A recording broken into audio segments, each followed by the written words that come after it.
Math 1, final benchmark number 36.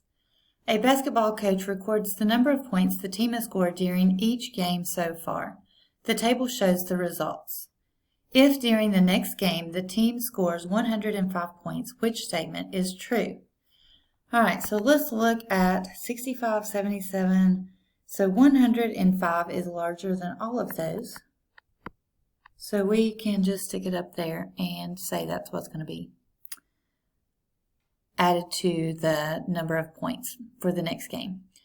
Alright, so it says which statement is true? The value 105 is an outlier that will skew the data to the left.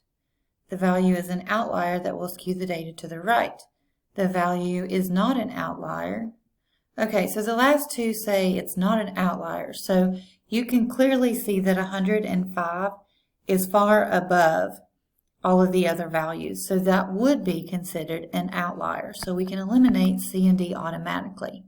So now, is it going to skew the data to the left or to the right? All right, to the left means it would be probably a smaller number, okay? And this is a larger number. So we know that it's going to skew it to the right. So the answer to number 36 is B.